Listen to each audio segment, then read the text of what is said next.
The 9,584th meeting of the Security Council is called to order. The provisional agenda for this meeting is the situation in the Middle East, including the Palestinian question. The agenda is adopted. In accordance with Rule 37 of the Council's Provisional Rules of Procedure, I invite the representative of Israel to participate in this meeting. It is so decided. The Security Council will now begin its consideration of Item 2 of the agenda.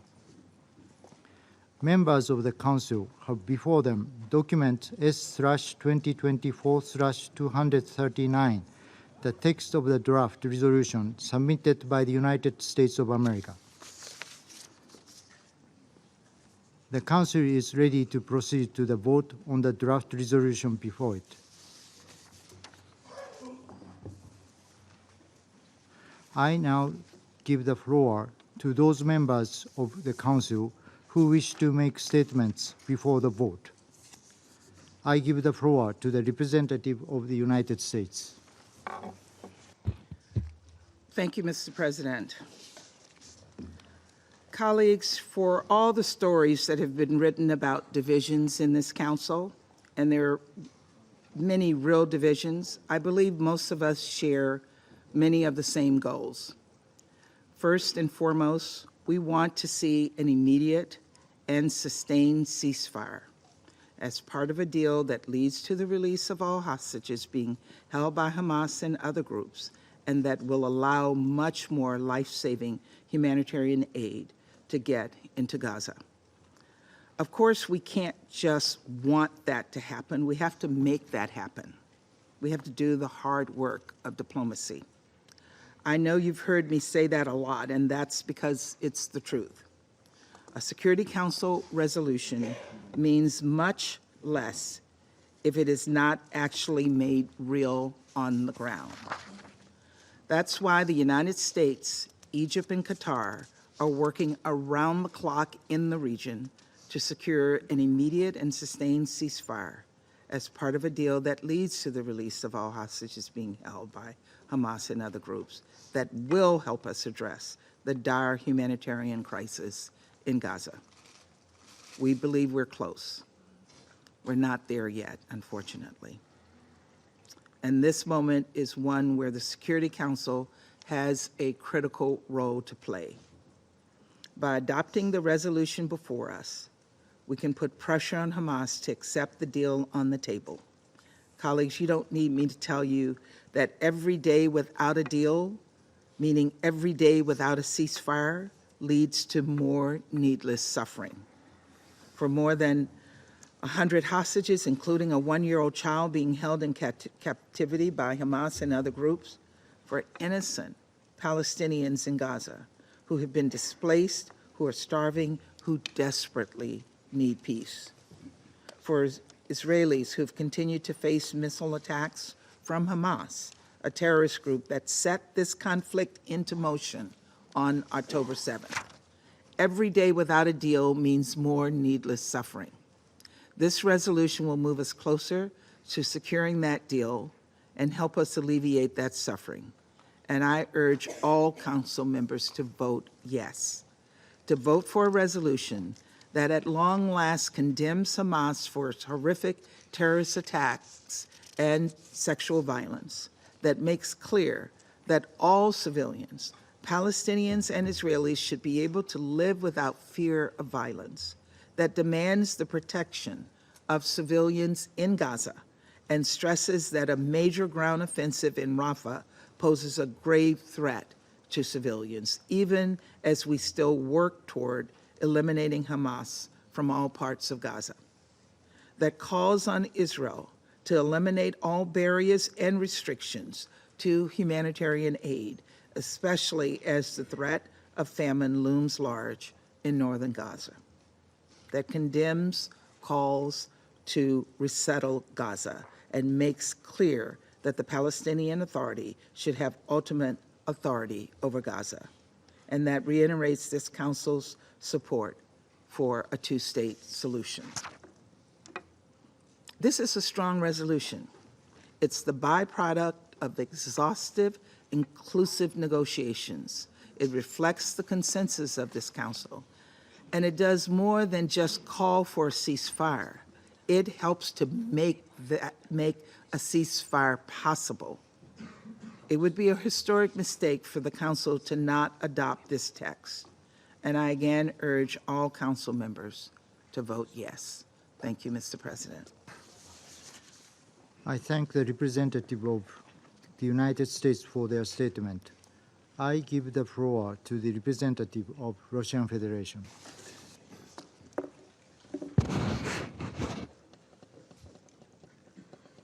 Господин председатель, Совет Безопасности ООН уже на протяжении полугода не может принять документ с требованием о прекращении огня в Газе. Все попытки раз за разом разбивались о противодействии США, которые 4 раза хладнокровно применяли в этом зале право вето. За это время мы услышали от американских коллег много разных оправданий. То они говорили, что добиваться прекращения огня преждевременно, так как надо дать пространство для контртеррористических усилий Израиля, то требовали, чтобы Совет не мешал эффективной дипломатии Вашингтона на земле, цитата, то призывали подождать наступления Рамадана, когда, мол, точно будет достигнута договоренность о прекращении насилия. Теперь, спустя полгода, когда Газу практически сравняли с землей, представитель Соединенных Штатов, не моргнув глазом, заявляет, что Вашингтон наконец начинает осознавать необходимость прекращения огня. Этот неторопливый мыслительный процесс Вашингтона стоил жизни 32 тысячам мирных палестинцев, 2/3 из которых женщины и дети. И даже теперь мы наблюдаем типичный лицемерный спектакль, когда в обертке прекращения огня Соединенные Штаты пытаются продать членам Совета Безопасности и всему международному сообществу нечто иное, а именно размытую формулировку про определение императива прекращения огня. Такие философские пассажи про нравственные императивы органично смотрятся в трудах Иммануила Канта. Но для спасения жизни мирных палестинцев их недостаточно. И это совершенно не то, что предполагает мандат Совета Безопасности ООН, который наделен уникальным инструментарием требовать прекращения огня, а в случае необходимости принудить к его соблюдению.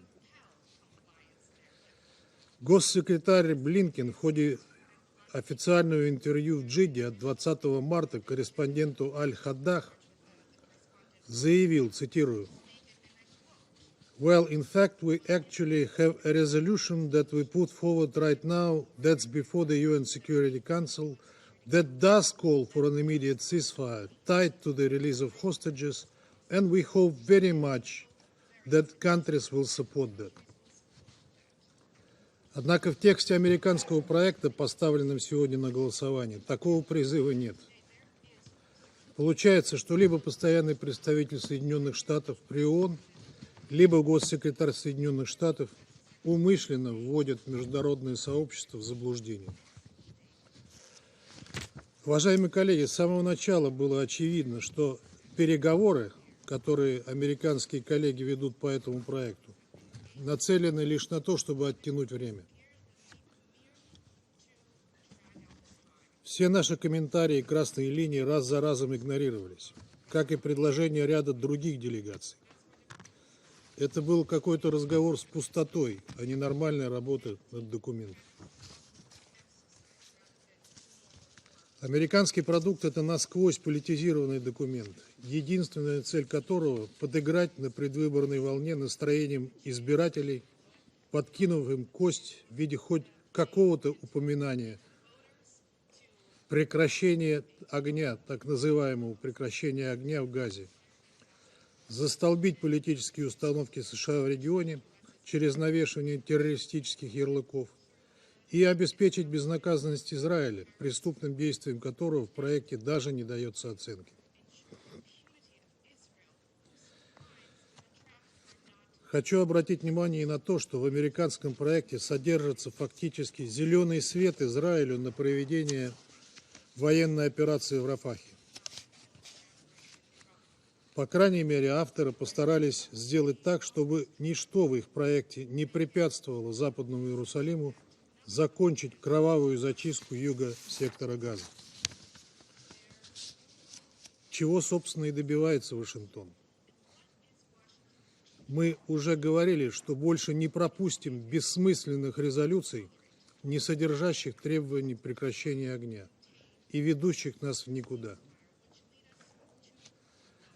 Этот проект не должен пройти большинством, голосами большинства членов Совета, чтобы послать сигнал о неприемлемости даже не паллиативных, а лукавных конструкций Вашингтона.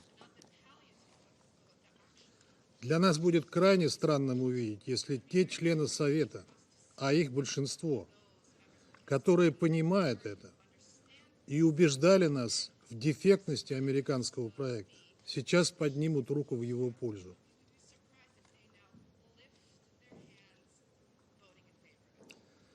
Дамы и господа, если вы это сделаете, вы покроете себя позором.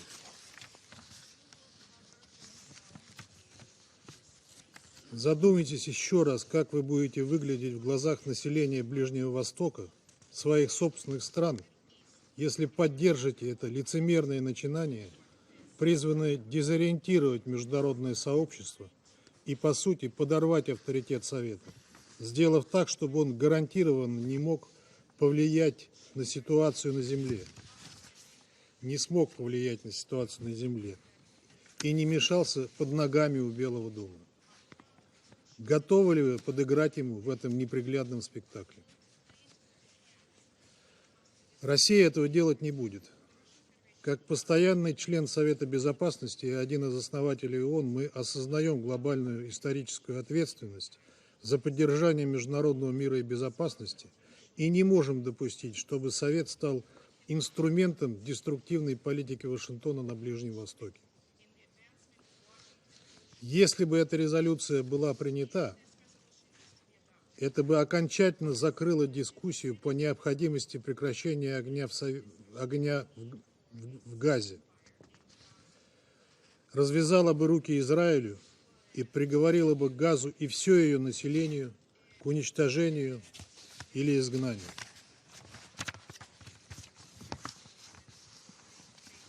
Мы в своей работе руководствуемся не тем, что угодно Вашингтону и его сателлитам, которые поднимают руку по его указке, а тем, что необходимо палестинцам и что содействует достижению мира.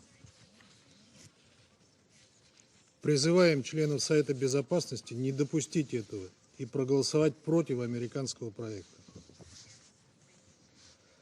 Господин председатель, с тем, чтобы Совет Безопасности ООН все-таки смог реализовать свой мандат по поддержанию международного мира и безопасности, ряд непостоянных членов Совета подготовил альтернативный проект резолюции, в котором черным по белому прописаны требования как по прекращению огня, так и по безусловному освобождению заложников. Это сбалансированный и деполитизированный документ. Не видим причин, по которым члены Совбеза могут отказать ему в поддержке. Разве только если прекращение огня и освобождение заложников в их планы не входит. Это попытка дать Совету выполнить возложенные на него благородные функции. Призываем ее не упускать. Благодарю вас. I thank the representative of Russian Federation for their statement. I shall put the draft resolution to the vote now. Will those in favor of the draft resolution contained in document S/2024/239 please raise their hand.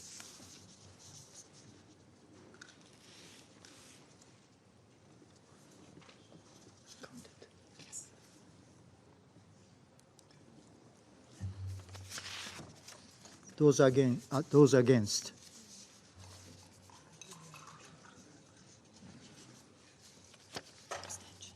Abstention.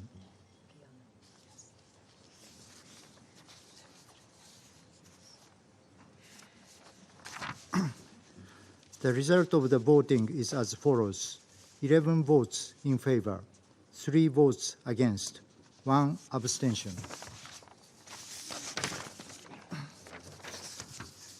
The draft resolution has not been adopted owing to the negative vote of a permanent member of the Council.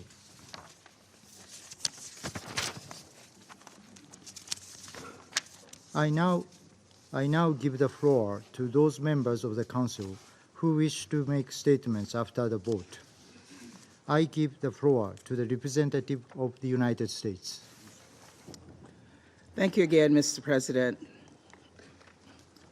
Colleagues, today the United States put forward a resolution in good faith after consulting with all Council members and after multiple rounds of edits. The vast majority of this Council voted in favor of this resolution. But unfortunately, Russia and China decided to exercise its veto. And now, Russia and China will give you all sorts of explanations for its obstruction. But whether or not it will admit it, there are two deeply, deeply cynical reasons behind its votes. First, Russia and China still could not bring itself to condemn Hamas's terrorist attacks on October 7th. Can we just pause on that for a moment? Russia and China refuses to condemn Hamas for burning people alive, for gunning down innocent civilians at a concert, for raping women and girls, for taking hundreds of people hostage. This was the deadliest single attack on Jews since the Holocaust. And a permanent member of this Council can't even condemn it. I'm sorry, it's really outrageous, and it's below the dignity of this body. The second reason behind this veto is not just cynical, it's also petty. Russia and China simply did not want to vote for a resolution that was penned by the United States because it would rather see us fail than to see this Council succeed, even after inclusive consultations over weeks and weeks, even after negotiations and edits produced a draft that received overwhelming Council support. And as you saw today, nearly every Council member voted to put the full weight of this body behind the diplomatic efforts to secure an immediate and sustained ceasefire as part of a deal that leads to the release of all hostages that will allow much more humanitarian aid to get into Gaza. But once again, Russia put politics over progress. Russia, who has carried out an unprovoked war on its neighbor, has the audacity and the hypocrisy to throw stones when it lives in a glass house itself. So let's be honest, for all the fiery rhetoric, we all know that Russia and China are not doing anything diplomatically to advance a lasting peace or to meaningfully contribute to the humanitarian response effort.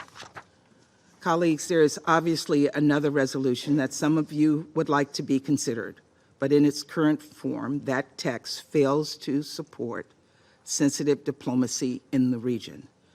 Worse, it could actually give Hamas an excuse to walk away from the deal on the table. All of us want to see this Council speak out, but we should not move forward with any resolution that jeopardizes the ongoing negotiations. And these are not just negotiations that are being carried out by the United States. Others in the region, Qatar and Egypt, are engaged on these negotiations. So if that alternative resolution comes up for a vote and does not support the diplomacy happening on the ground, we may once again find this Council deadlocked. I truly hope that that does not come about. And so for our part, the United States will keep at it. We'll continue to work toward a deal alongside Qatar and Egypt. And we will work with any Council member that is seriously interested in adopting a resolution that will help make that deal possible. Thank you, Mr. President. I thank the representative of the United States for their statement. I give the floor to the representative of the United Kingdom. Thank you, President. The United Kingdom voted yes on the text before us this morning. We voted yes on the need for an immediate and sustained ceasefire to protect civilians, allow humanitarian aid in, and alleviate suffering. We voted yes on the call for an international humanitarian law to be upheld, for the release of hostages, to reject forced displacement, and to urge against a ground offensive into Rafah. President, Palestinians are facing a devastating and growing humanitarian crisis, which will not improve until more aid can get into Gaza. So we are deeply disappointed that Russia and China were unable to support this Council to clearly and unequivocally state the need for an immediate and sustained ceasefire to that end.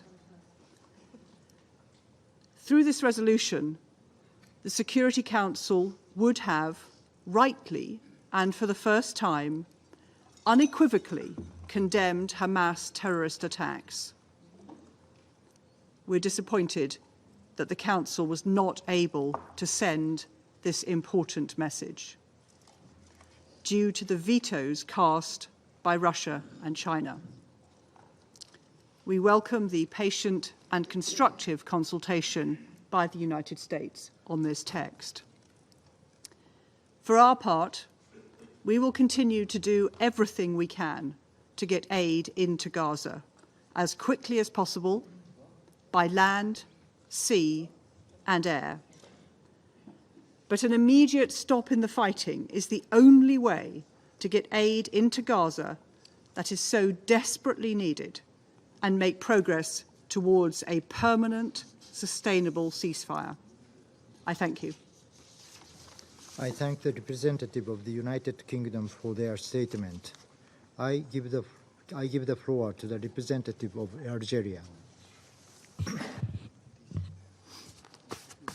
Thank you, Mr. President.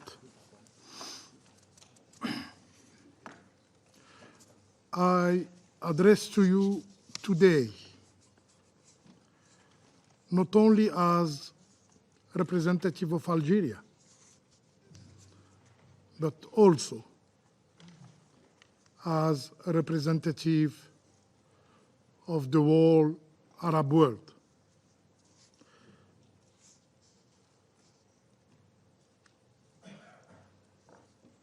Witnessing the unfolding tragedy in Palestine, our region is devastated by the violence inflicted upon the Palestinian people. Live scenes of destruction and killing, inflicting profound suffering, are not bearable anymore. Since the beginning of the aggression against the Palestinian people, the Arab group have consistently called to put an end to this carnage. Only by ceasing hostilities we can alleviate the immense suffering and ensure that large-scale humanitarian assistance reaches those in need. For this purpose, we presented last month a draft resolution who garnered significant support within the Security Council, but it was ultimately vetoed. We firmly believe that its adoption could have saved thousands of lives of innocent people.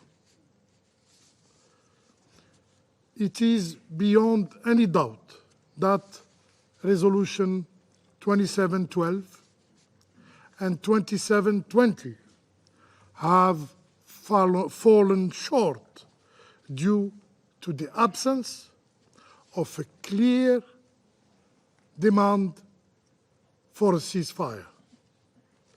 Those who believe that the Israeli occupying power will choose to uphold its international legal obligation are mistaken.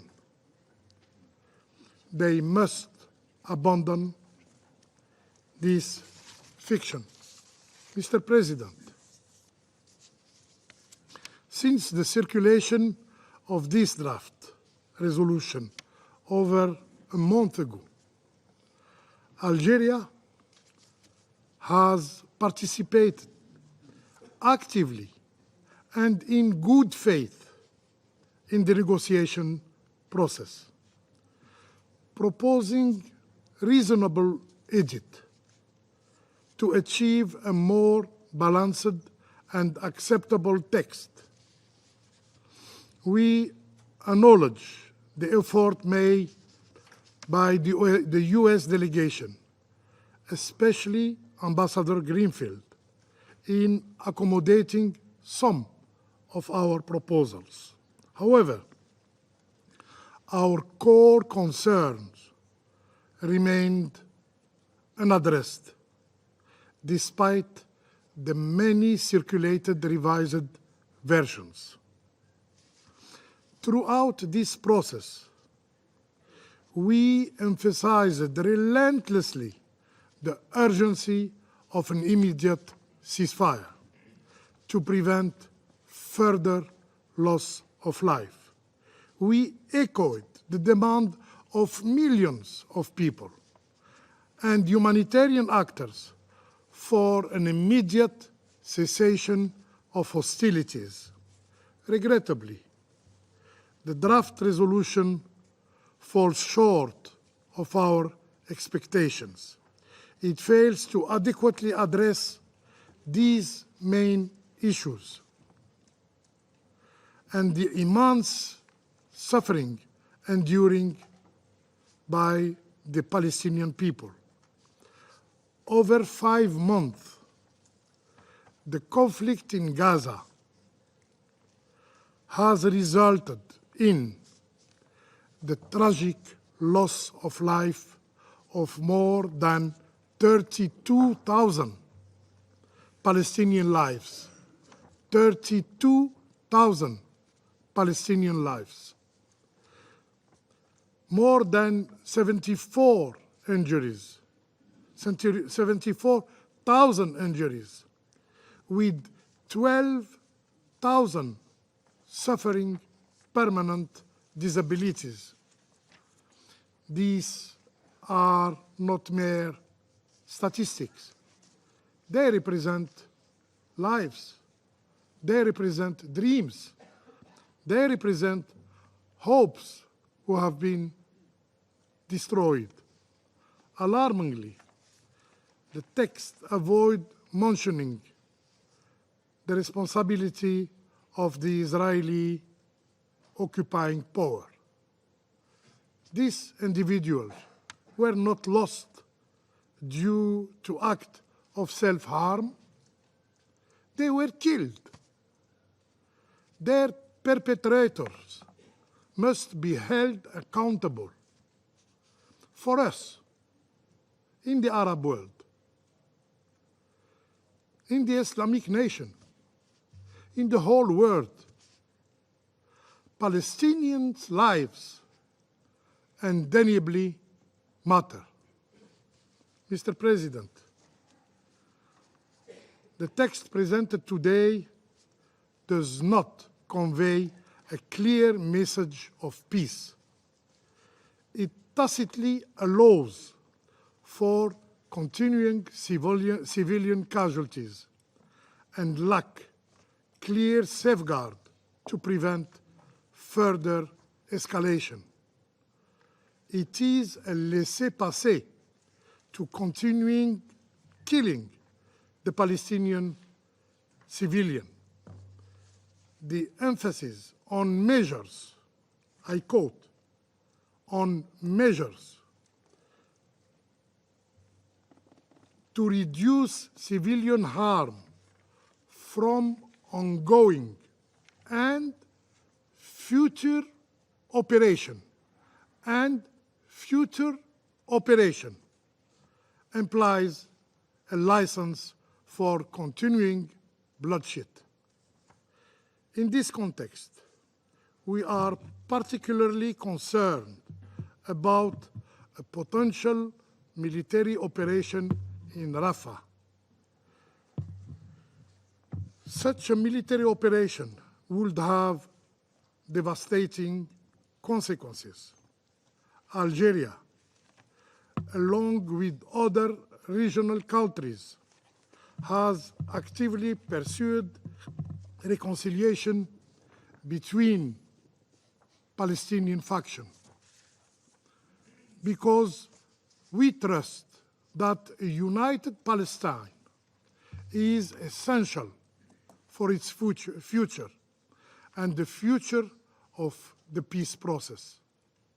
We believe that specific provision within the draft resolution jeopardize the future of the Palestinian state and hinder ongoing reconciliation efforts.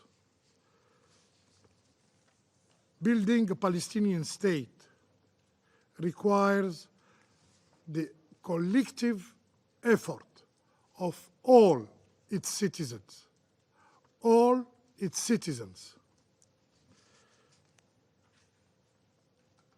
And the Security Council actions should support, not impede, this process. Mr. President, UNRWA plays a vital role in assisting Palestinian refugees not only in Palestine, but also in Jordan, in Lebanon, in Syria. It is a tool of regional stability. Any resolution undermining UNRWA mandates would exacerbate the already dire humanitarian situation. UNRWA continuing operation is essential until Palestinian refugees are able to sustain themselves or to return home, as stipulated by international law.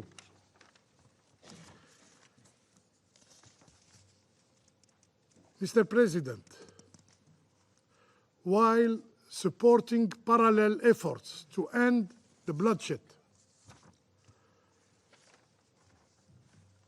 this should not prevent the Council from demanding a ceasefire, a clear ceasefire to alleviate the Palestinian suffering. The Security Council duty is, by the Charter, to maintain international peace and security. It should be empowered to impose a ceasefire. For all this reason, Algeria voted against this draft resolution. Mr. President, we urge all Security Council members to prioritize the immediate cessation of hostilities.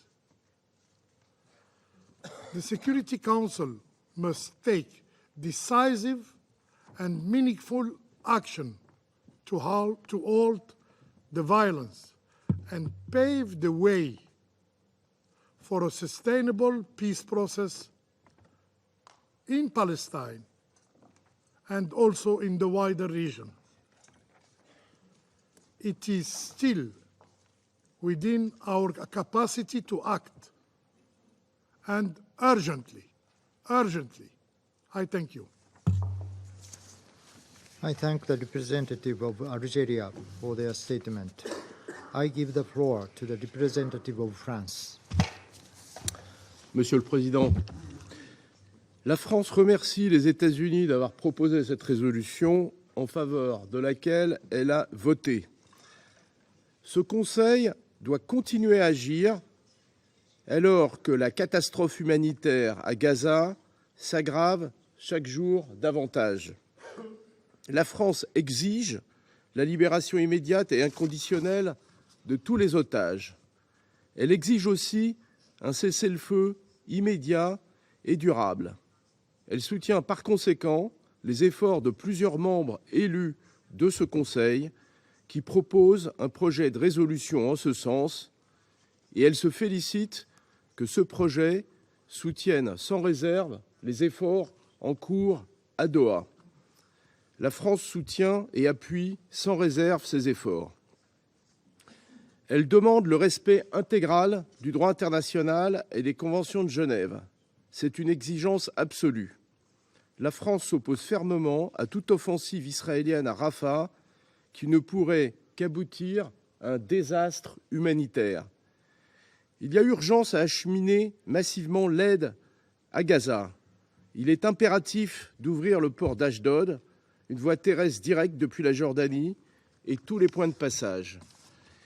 Fidèle à ces principes, la France continuera d'appeler ce Conseil à condamner les actes terroristes et les violences sexuelles commis par le Hamas et d'autres groupes terroristes le 7 octobre.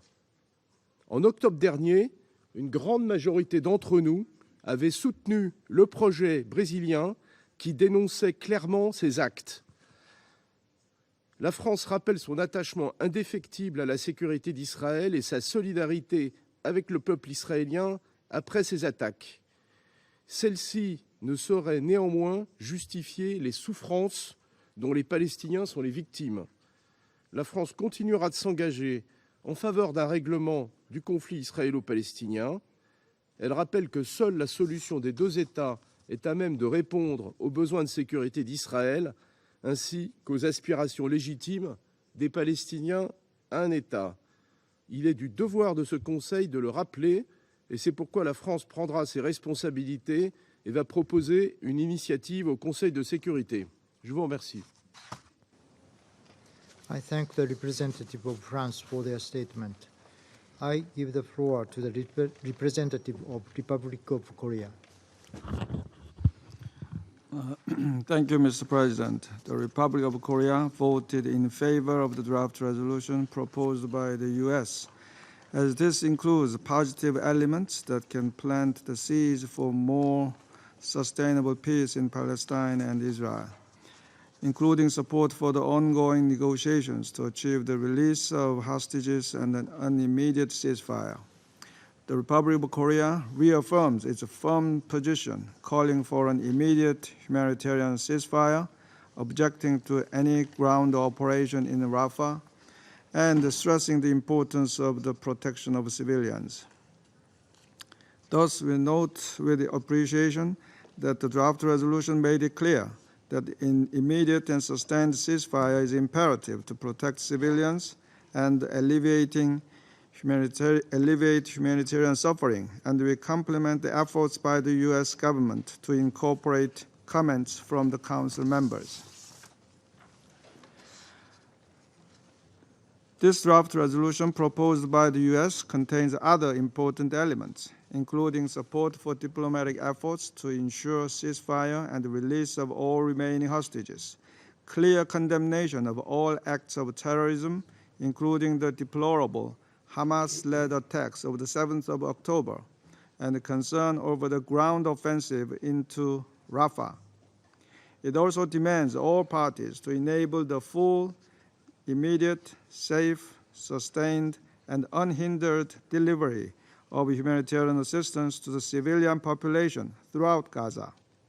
In addition, it includes rejections of forced displacement, the establishment of so-called buffer zones, and new settlements in Gaza, as well as a commitment to the two-state solution.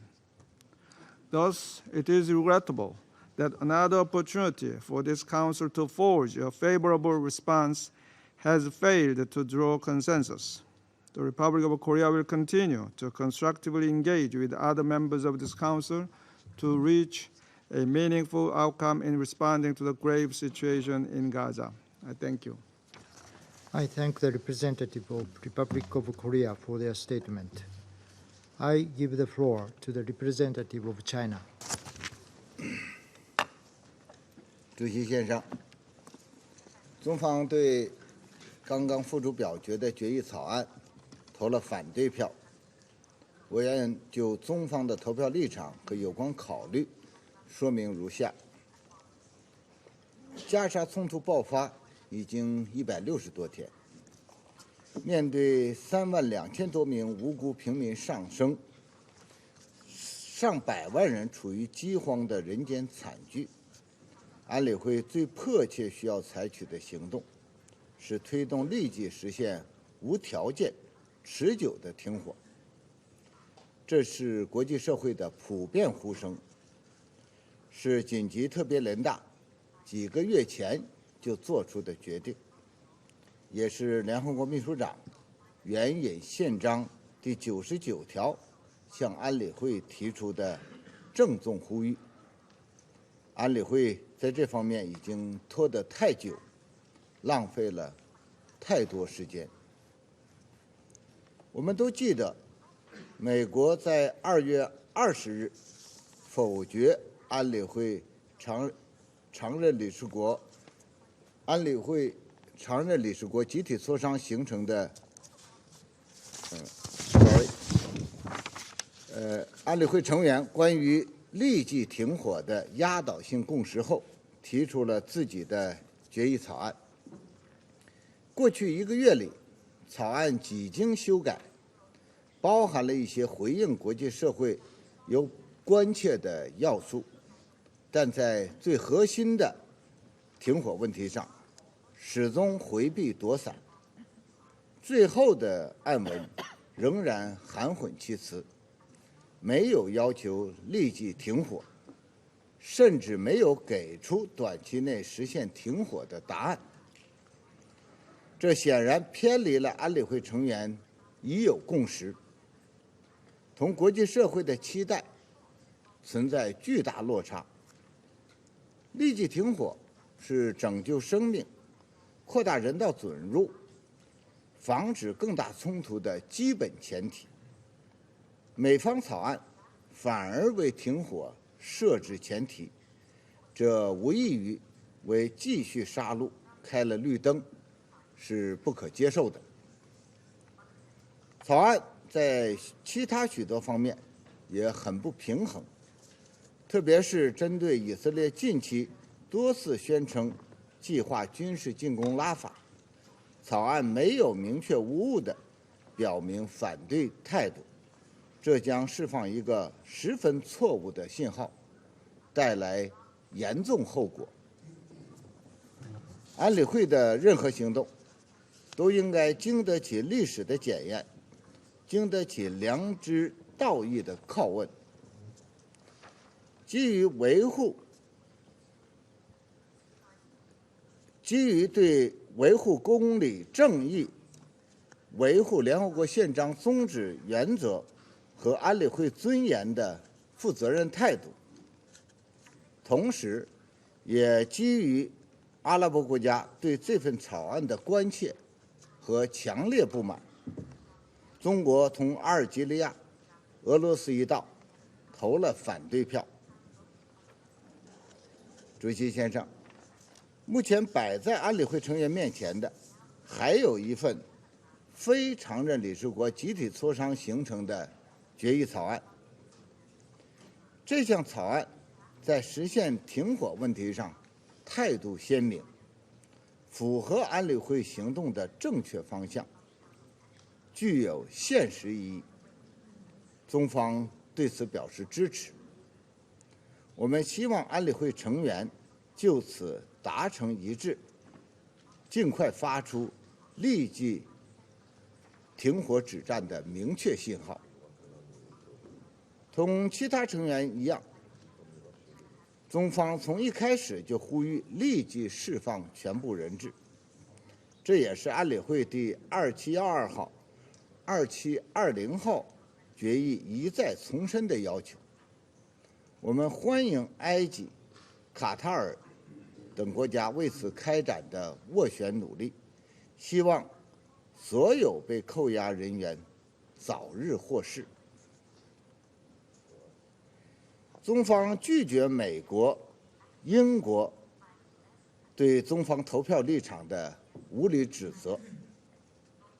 如果美国对实现停火是认真的，就不应多次否决多项安理会决议，就不该绕了很大一个圈子，玩弄文字游戏，却在关键问题上含混不清。如果美国对实现停火是认真的，那么请对另一项明确要求停火的决议草案投赞成票，让停火得以立即实现，让巴勒斯坦人民停止遭受苦难，让人质早日回家。对美方来说，现在重要的不是语言，而是行动。无论如何，中方将继续同安理会成员和国际社会一道，为停火止战、缓解灾难、落实两国方案、实现巴勒斯坦问题全面、公正、持久解决，发挥负责任、建设性作用。谢谢主席。I thank the representative of China for their statement. I give the floor to the representative of Malta. Thank you, President. Malta thanks the United States for their efforts and consistent engagement on this draft resolution. Malta voted in favor of the text, and we regret that the use of the veto has prevented its adoption. We believe that this draft would have represented another important step in the right direction and would have continued to build upon resolutions 2712 and 2720. Malta remains firm in its position that an immediate and permanent ceasefire is the only avenue through which we can prevent a further deterioration and begin addressing the impact of the Israeli-Hamas war. We support and appreciate ongoing efforts by Egypt, Qatar, and the United States to negotiate a deal which allows for the release of hostages. We will continue to reiterate our call on Hamas to release all hostages safely and unconditionally. We welcome that the draft condemned the heinous Hamas terror attacks of 7th October, including the taking of hostages and sexual violence committed. We recognize that this text emphasizes concerns on a ground offensive into Rafah and the catastrophic consequences this will cause for 1.5 million, the majority of whom are women and children. However, we underline that the Council cannot be perceived to authorize and any ongoing or future Israeli military operations into Rafah in any way. We stress our firm rejection of any ground offensive into Rafah and believe the draft should have had stronger and more reassuring language on this matter. We also underline the fact that a forced displacement of the Palestinian civilian population from and within Gaza would amount to grave breaches of international law. Malta continues to be gravely alarmed at the ever-increasing humanitarian toll of this war, which also persists during this holy month of Ramadan. We firmly reiterate our call for Israel to ensure the immediate, safe, sustained and unhindered delivery of adequate and desperately needed aid to the people in Gaza. We must do our utmost to alleviate the suffering of the civilians in Gaza. We also repeat our call for the full implementation of Resolutions 2712 and 2720. Malta remains deeply concerned about the ongoing situation in the region. We reiterate that an immediate and permanent ceasefire remains a priority to de-escalate this gravely concerning spiral of violence and regional escalation. In closing, President, Malta reaffirms its steadfast commitment to achieving comprehensive peace in the Middle East.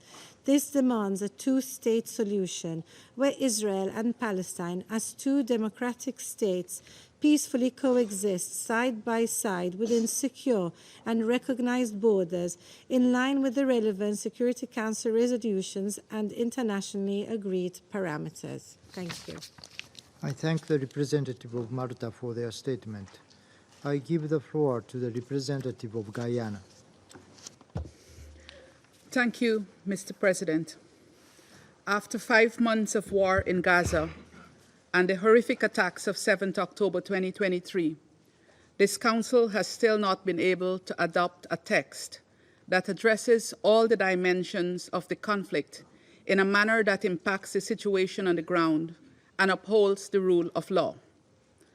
While Guyana welcomed the U.S. initiative to develop a draft resolution and the transparency with which the negotiations were conducted, we are of the view that given the length of time spent on those negotiations and certain positions consistently expressed by several delegations, the draft could have better reflected the broad-based feedback.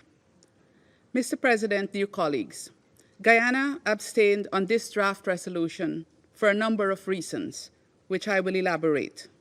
First, contrary to some media and other reports, this resolution does not call for an immediate ceasefire.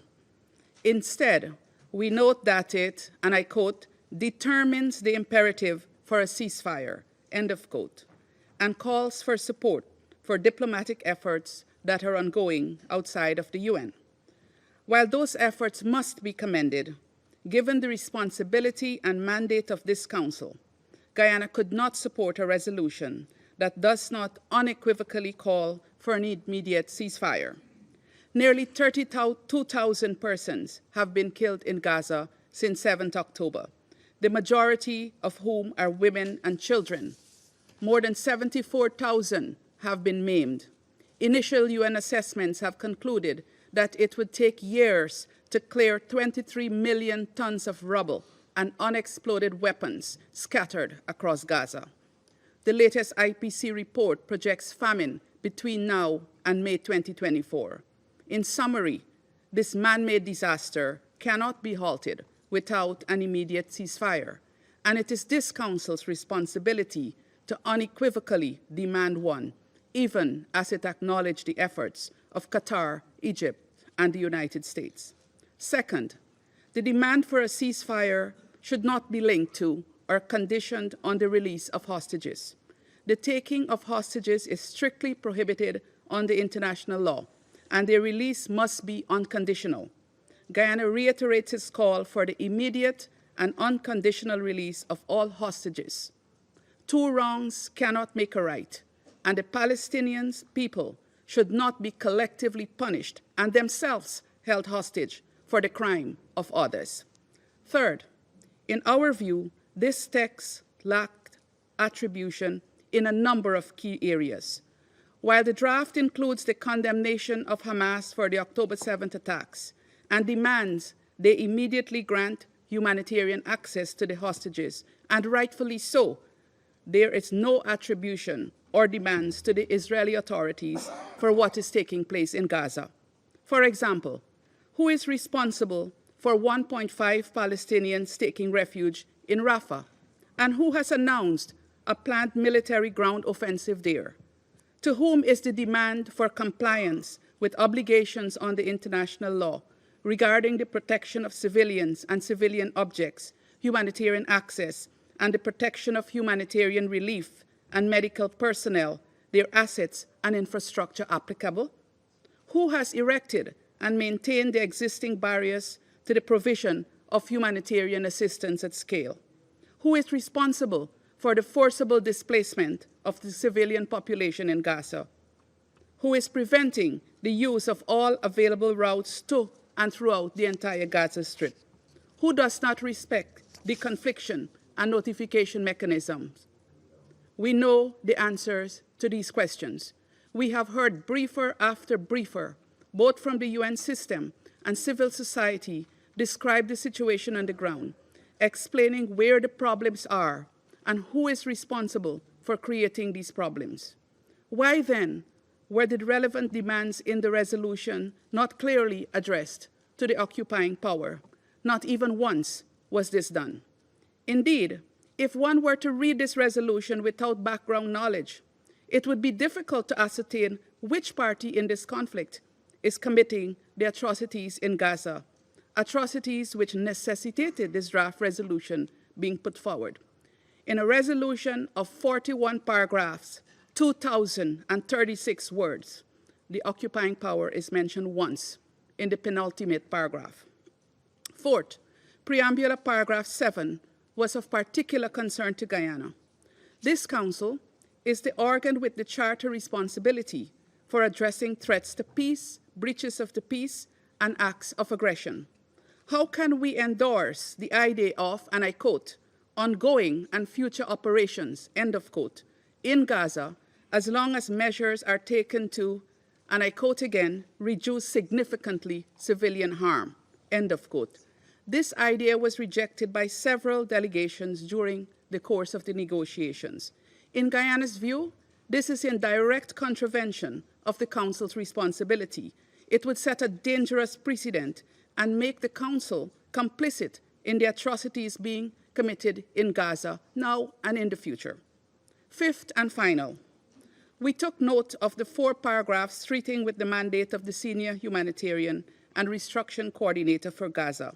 While we applaud the coordinator's efforts, we are of the view that the scale of efforts that would be required in Gaza after the war would warrant a key role for UNRWA, given its decades of experience in the Strip and its capacity vis-à-vis other agencies operating there. This Council has heard many times of the indispensability of UNRWA. It is the lifeline for Palestinians. We were, therefore, disappointed that the only mention of UNRWA in the draft pertained to the investigations into the allegations against a small number of its staff. Guyana, supported by several delegations, had requested an affirmation of UNRWA's important mandate in the text, but this was not taken on board. Mr. President, dear colleagues, this Council still has an opportunity to take action to end the suffering of all parties. Civilians in Gaza need a respite. Palestinians need a respite. Israelis need a respite. Both need a respite from this continuous cycle of violence and pain.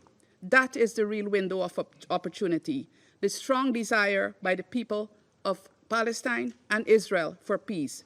Guyana is prepared to work with other Council members to respond to their needs and legitimate aspirations, including, very important, the two-state solution. This must not be postponed. I thank you. I thank the representative of Guyana for their statement. I give the floor to the representative of Slovenia. Thank you very much, Mr. President. A month after our last vote, I will repeat my words. We voted for the resolution because the killing and starving of civilians in Gaza must stop, and the suffering of hostages and their families must end. We voted in favor of the resolution because we believe it is imperative for the Security Council to send a clear message that the situation in Gaza is unacceptable. We deeply regret the use of the veto by the Russian Federation and China. We thank the United States for their efforts on this draft resolution. The draft offered the Council an opportunity to follow up on several harrowing briefings that we have received in the last month. The resolution didn't include all of the elements that we would have wanted to see in the text.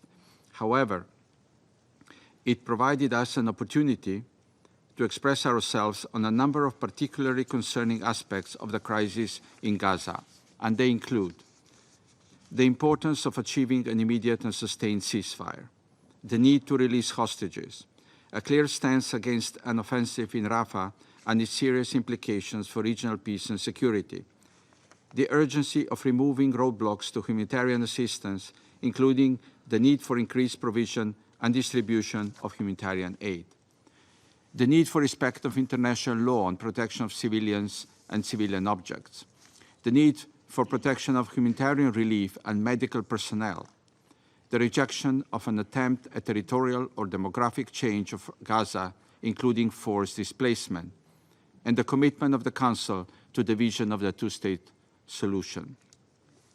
Many of these elements have been extensively elaborated during our numerous meetings and briefings on Gaza. As emphasized on those occasions, we believe in the complementarity of all efforts, bilateral, regional, and those of the Council. We therefore once again thank the leaders of Egypt, Qatar, and the United States for their efforts in securing a deal on the ground. Slovenia is of the view that a strong signal of support from the Council to the negotiations on the ground could provide an important impetus to the process and bring us closer to lasting peace. We continue condemning the terrorist attack of Hamas on 7 October and call for the immediate and unconditional release of hostages. Hamas did set this in motion, but it didn't have to end with over 32,000 killed Palestinians, the rest of them starving, and the massive violations of international humanitarian law. War, with all its tragic consequences, is a choice, not necessity. We underscore the need for accountability and adherence to international law. And we would like to once again express our deep concern over the statements of Israeli officials regarding resettlement of the people of Gaza and reject a possible ground invasion in Rafah. We regret the Council was once again unable to send a clear signal on the need for this conflict to end, in order to then continue its work on the political solution and the vision of the two-state solution. We reiterate our call for full respect of international law, including international humanitarian law and human rights law, of the provisional measures of the International Court of Justice and resolutions 2712 and 2720. The Council needs to demonstrate leadership in pursuit of peace. Slovenia will continue its engagement with all Council members to find a united voice from the Council. For Slovenian, Palestinian lives matter. For us, Israeli lives matter. This conflict must end. Thank you. I thank the representative of Slovenia for their statement. I give the floor to the representative of Switzerland. Merci, Monsieur le Président. La Suisse a voté en faveur du projet de résolution présenté par les États-Unis d'Amérique et regrette qu'il n'ait pas été adopté en raison du veto de 2 membres permanents du Conseil de sécurité. À la lumière de la souffrance intolérable sur le terrain, il aurait été nécessaire que le Conseil parvienne à un résultat tangible et envoie un signal de capacité d'action et d'union claire en faveur de la protection des civils. L'ensemble des membres du Conseil ont contribué aux nombreuses consultations du texte mis aux voix aujourd'hui et je remercie les États-Unis de leurs efforts. Jusqu'en dernier ressort, pourtant, la Suisse a plaidé pour rapprocher son contenu de la demande claire et concrète formulée à maintes reprises par une très grande majorité des membres de ce Conseil de mettre en place un cessez-le-feu humanitaire immédiat et sans aucune précondition. Il est grand temps qu'une demande sans équivoque de cessez-le-feu humanitaire immédiat fasse l'objet d'un consensus au sein de ce Conseil. Au vu de la situation humanitaire catastrophique dans laquelle les civils se trouvent à Gaza, à commencer par les enfants et les centaines de milliers de déplacés en proie au bombardement, au risque de famine et d'épidémie, un tel cessez-le-feu demeure une étape prioritaire et urgentissime. La fourniture d'aide humanitaire, dont l'ensemble de la population de Gaza a aujourd'hui besoin, doit pouvoir se réaliser de manière rapide, sûre et sans entrave. Nous notons que le texte américain n'appelle pas explicitement à la libération immédiate et inconditionnelle des otages, demande qu'une grande majorité des membres du Conseil, dont la Suisse, n'a cessé de formuler depuis les actes de terreur perpétrés par le Hamas le 7 octobre dernier. La Suisse salue en revanche la condamnation de ces actes dans le texte. Enfin, la Suisse reste très préoccupée par les conséquences humanitaires des hostilités actuelles. Une large offensive militaire à Rafah aggraverait encore notablement la situation déjà catastrophique de la population civile et établirait un nouvel obstacle majeur à l'acheminement de l'aide humanitaire. Une telle perspective est inacceptable et ne saurait être adoubée par ce Conseil. Aussi, l'échec d'aujourd'hui ne doit en aucun cas être interprété comme un signal lancé aux partis pour poursuivre les hostilités. Pour cette raison, la Suisse reste engagée, y compris avec les membres élus du Conseil de sécurité, pour permettre une action rapide du Conseil. Nous encourageons et remercions aussi tous les efforts de négociation en cours menés par les États-Unis, l'Égypte et le Qatar. Il reste aussi de notre devoir de veiller à ce que les obligations en vertu du droit international, notamment du droit international humanitaire et des droits humains, soient respectées par toutes les parties, en toutes circonstances, même en l'absence de résolution émanant du Conseil, afin de protéger et venir en aide aux populations civiles. La Suisse demeure engagée pour une action unifiée visant à porter fin à ce conflit et rétablir un horizon politique conformément à notre mandat de maintenir la paix et la sécurité. Je vous remercie. I thank the representative of Switzerland for their statement. I give the floor to the representative of Sierra Leone. Mr. President, today, the Security Council has considered the draft resolution presented by the United States as part of the Council's efforts to fulfill its responsibility under the Charter of the United Nations to maintain international peace and security. We acknowledge the time and effort dedicated by the United States to ensure we have a resolution that could address the current situation on the ground as it relates to the ongoing hostilities in the Gaza Strip since the attack of 7th October 2023.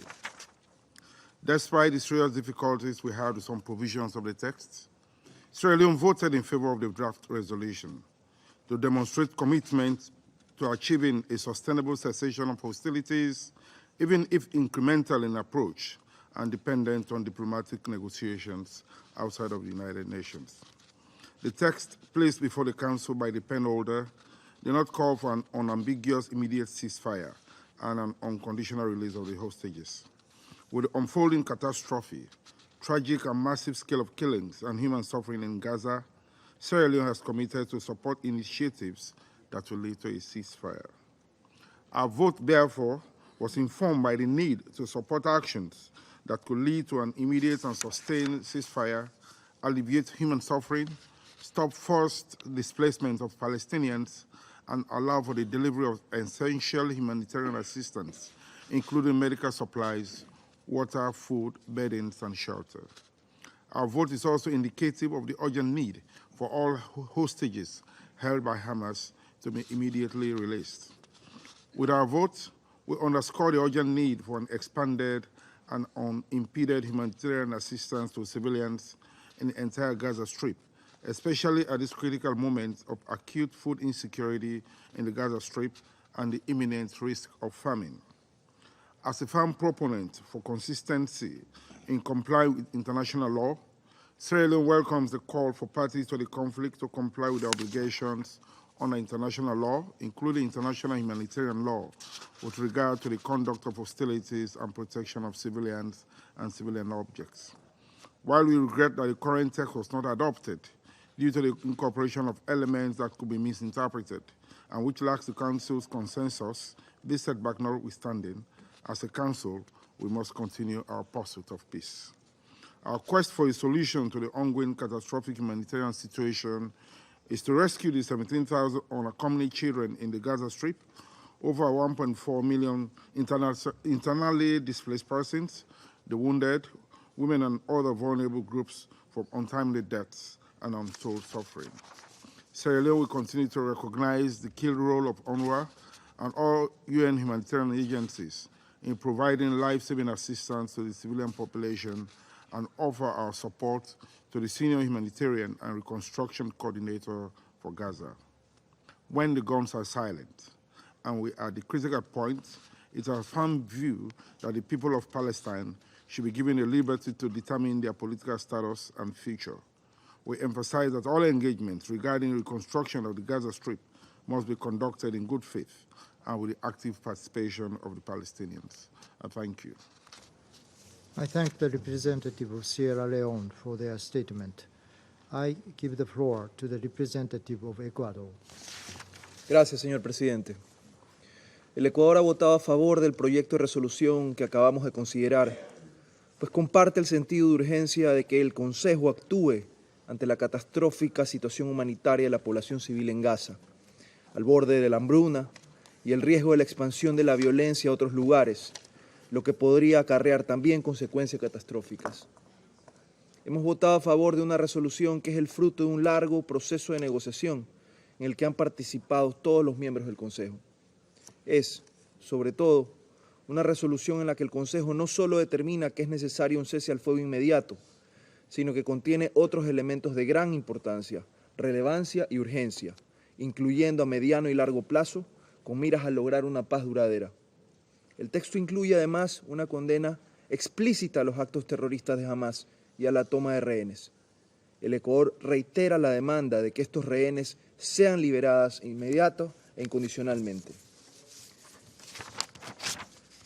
Señor presidente, estoy seguro de que cada uno de nosotros, miembros de este Consejo, consideramos que el texto podría ser mejorado, pero también estoy completamente seguro de que no todos coincidiremos en cuál es la parte por mejorar ni en cómo hacerlo.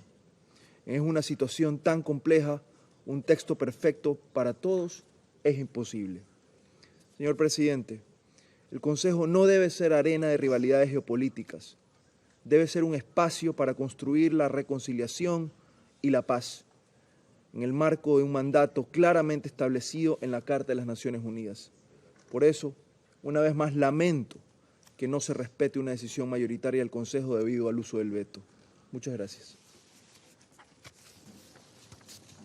I thank the representative of Ecuador for their statement. I shall make a statement in my capacity as the representative of Japan. Over 5 months have passed since Hamas' horrifying acts of terror took place in Israel, which has led to the unfolding of the tragedies the world has been witnessing in Gaza. At least 32,000 Palestinians have been reportedly killed by Israel in Gaza, most of them women and children. Famine is on the brink, and the looming Israeli military offensive into Rafah only threatens to deepen the humanitarian catastrophe. This should not proceed under any circumstances. Given the gravity of the situation on the ground, Japan voted in favor of this draft resolution. We deeply regret that it failed to be adopted. Japan appreciates the tireless efforts of the United States in consulting with all Council members throughout the negotiation process. Had it been adopted, this resolution could have pushed forward ongoing vigorous diplomatic efforts, in particular the four-party talks, towards an immediate and sustained ceasefire and the release of hostages. We believe that this would be a pragmatic approach to improve the humanitarian situation on the ground. Although we were unable to adopt the resolution, the Council must put pressure on the parties to conclude a deal as soon as possible. Those in Gaza and beyond cannot wait another day. I thank you.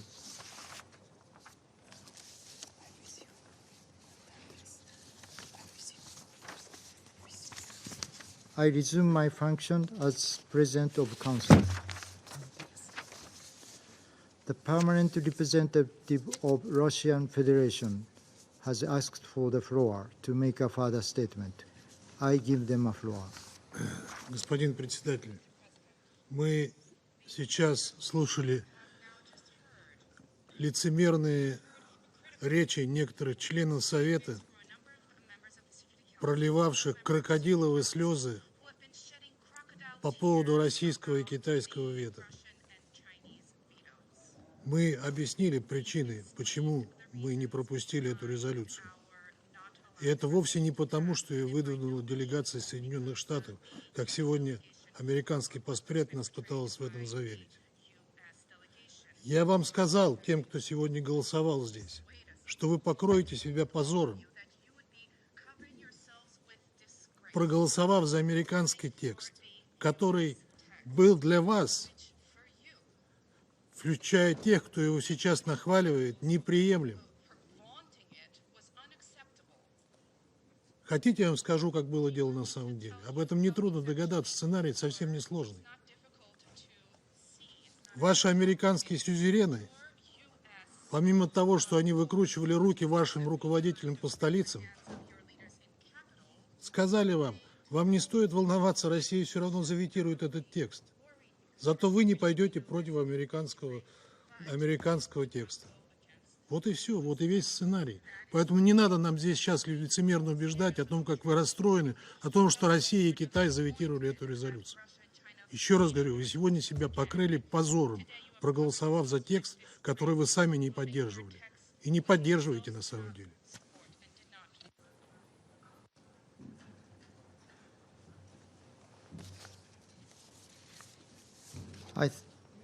I thank the representative of Russian Federation for their statement. I now give the floor to the representative of Israel. Thank you, Mr. President. Mr. President, I would like to begin by expressing my gratitude to the United States of America. The United Nations was established in the wake of the Holocaust to prevent such atrocities from happening again. Ambassador Thomas Greenfield, thank you for defending these values. Your determination to condemn the Hamas monsters and your conviction that the release of the hostages is not something that can be postponed shows true moral clarity. The American resolution, should it have passed, would have marked a moment of morality for the UN, a place where good is evil and justice is injustice. It would have been the very first time that this Council, or any UN body, condemned Hamas and their brutal massacre. Yet, sadly, for purely political reasons, this resolution did not pass, and terrorists can continue benefiting from this Council whitewashing their crimes. Colleagues, how can we explain to children around the world that the body mandated to uphold global peace and security refuses to condemn terrorists for the most horrific crimes? The Council's decision to not condemn Hamas is a stain that will never be forgotten. Colleagues, as Israel defends its very future against those that seek our annihilation, all UN bodies have dedicated their discussions only to the situation in Gaza and the civilian casualties. Numbers supplied by the terrorists are thrown around and quoted as if they are word of God. Yet, in essence, these numbers are merely the lies of Hamas that the UN is so quick to parrot. The time has come to put an end to this myth. Hamas knows that they cannot defeat Israel militarily. Their goal is to annihilate Israel, and their strategy is to terrorize our civilians while weaponizing the international community to tie our hands in order to ensure their survival. And how do they do it? They use Gazans as human shields in an effort to maximize civilian casualties, knowing that it will lead this council to pressure Israel into ending the military operation. Remember, please remember, for Israel, every civilian death is a tragedy. For Hamas, civilian deaths are a strategy. And sadly, you are playing into Hamas's strategy exactly as they predicted. Israel is a law-abiding democracy. We take every effort to minimize collateral damage. Israel has gone above and beyond to ensure the safety of civilians. We drop warning leaflets, make tens of thousands of phone calls, and provide Gazans with military maps detailing safe corridors. Israel has taken steps that no other military in any other conflict has ever taken, all in order to mitigate civilian casualties. Hamas, on the other hand, built For years, hundreds of miles of terror tunnels in which terrorists hide and our hostages are held. Why do they do it? Hamas does exactly this in order to exploit Gazan civilians as human shields and to increase the death toll. For Hamas, more murdered civilians is key to their survival. It's their path towards a ceasefire that will keep them in power. So ask yourself if you're not helping them with their strategy. So Hamas, through the Gaza Ministry of Health that it controls, provides false statistics, which are then parroted around the globe, promoting the lies of terrorists. By merely only looking at the Hamas numbers, it is crystal clear that they cannot represent reality. A statistic professor from Wharton Business School recently released an analysis of the Gaza Ministry of Health numbers proving that not only are they distorted, but they are also inflated. They have no possible basis in reality. But even if we were to take Hamas's falsified numbers at face value, the non-combatant to combatant ratio in Gaza is roughly 1:1. This is the lowest ratio in the history of urban warfare. Every civilian death in Gaza, as I said, is tragic, but the only party to blame is Hamas. Yet the Security Council refused to hold Hamas accountable for deliberately putting Gazans in the line of fire. Condemn the tunnel under schools. Condemn the exploitation of hospitals for terror. Hold Hamas accountable. The same can be said about the libelous narrative of famine in Gaza.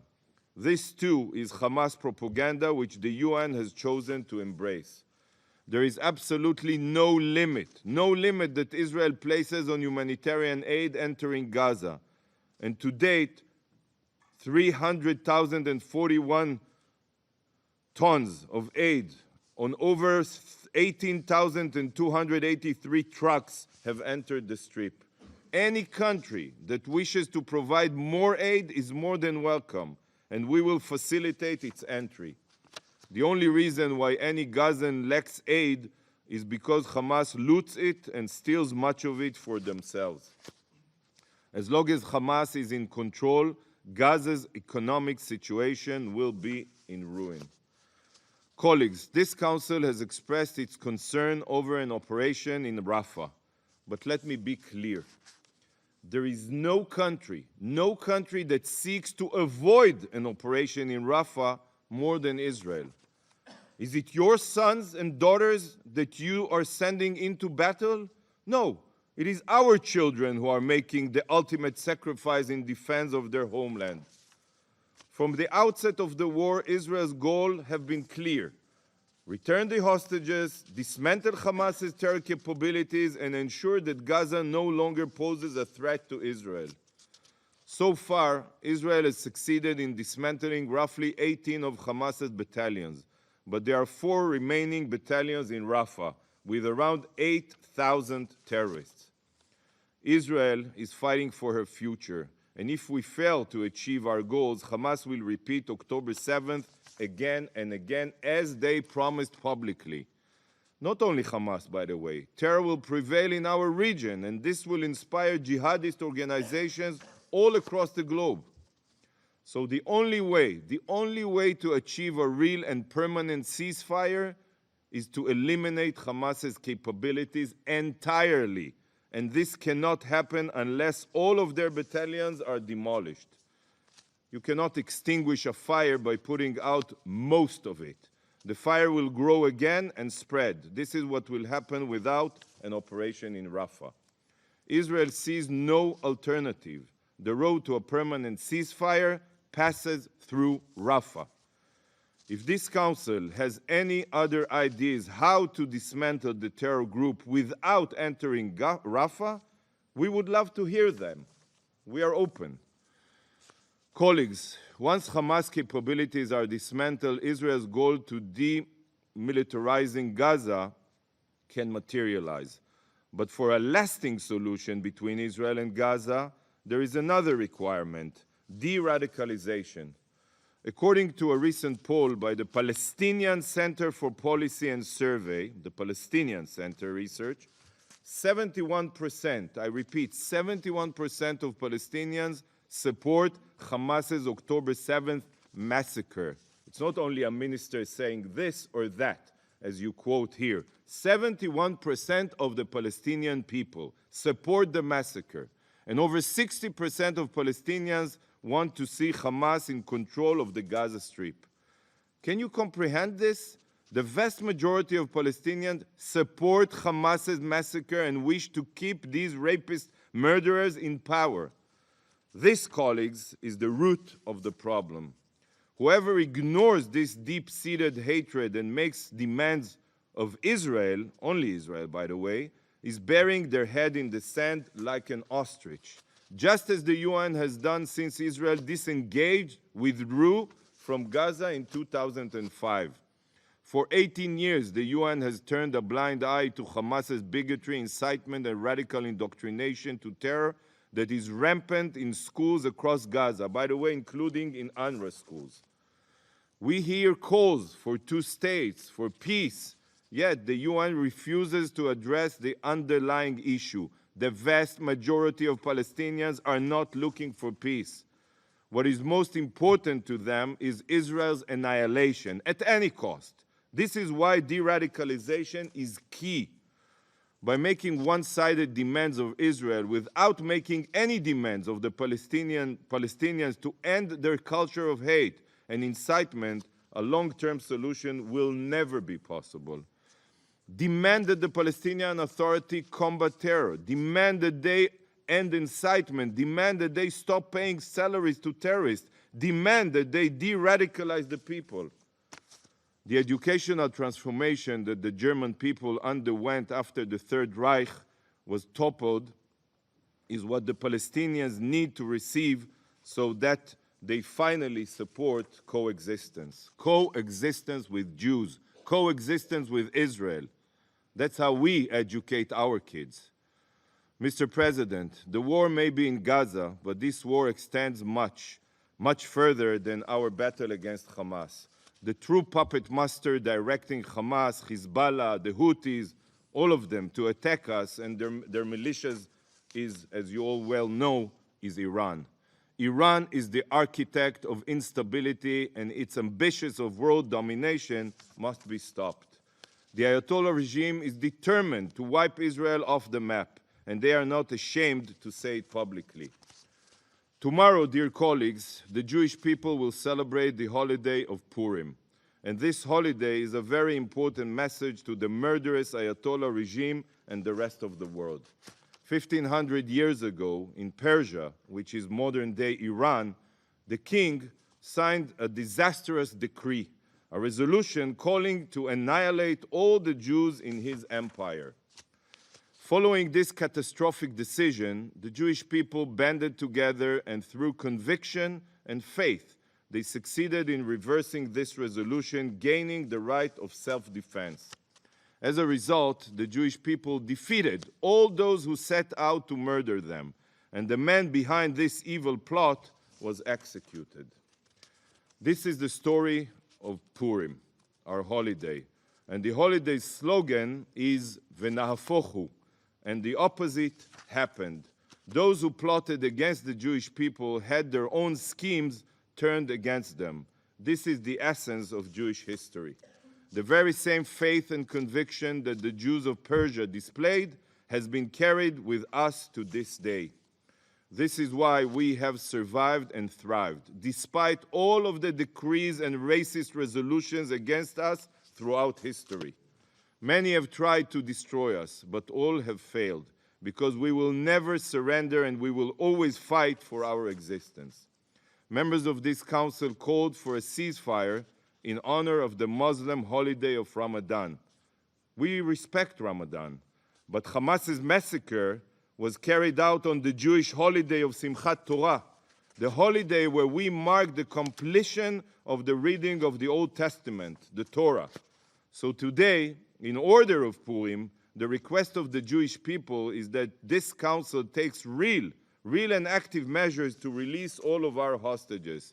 And if we are successful, if the hostages return home and Hamas is dismantled, then just as it says in the Megillah, the text that we read on Purim, ליהודים הייתה אורה ושמחה וששון ויקר. The Jewish people had light and joy, gladness, happiness, and honor for us and all humanity. Thank you, Mr. President. I thank the representative of Israel for their statement. There are no more names inscribed on the list of speakers. The meeting is adjourned.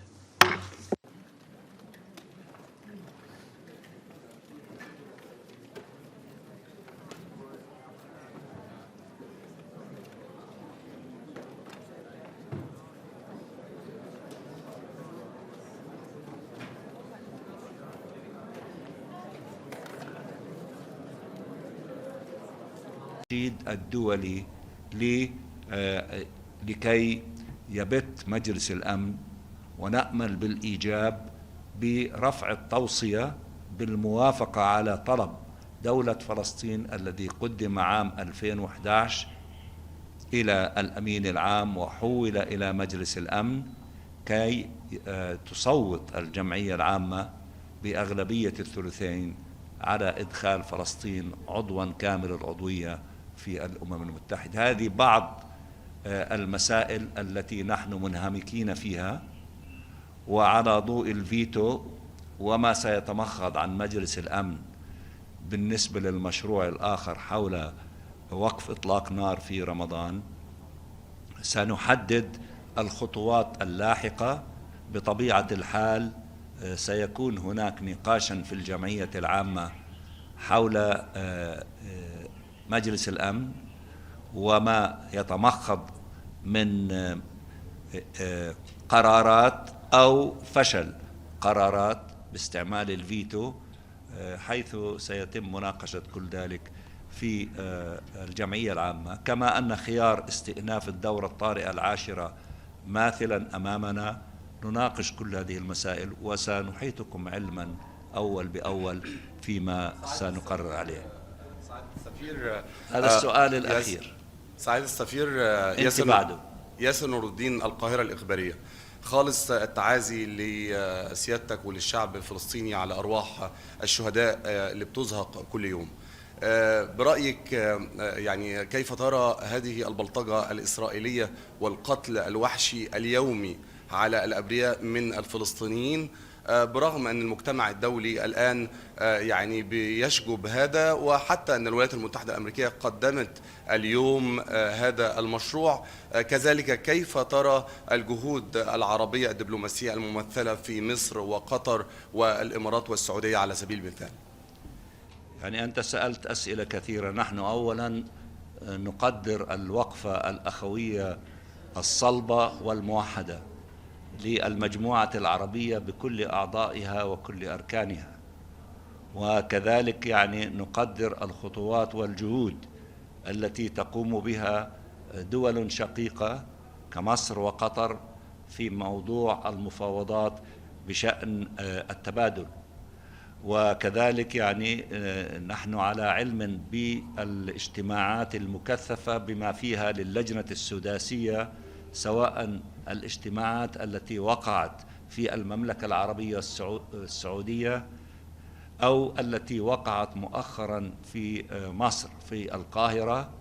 هذه الجهود التي ركزت على وقف العدوان على شعبنا أولا، والأهداف الثلاثة التي أعلنت منذ بداية العدوان، بالإضافة إلى وقف العدوان أي وقف إطلاق النار وتوفير الإمكانيات والمساعدات الإنسانية بالحجم المطلوب وفق احتياجات شعبنا، والتصدي للتهجير القسري الداخلي والخارجي للشعب الفلسطيني، والتصدي لعدم اجتياح إسرائيل لرفح.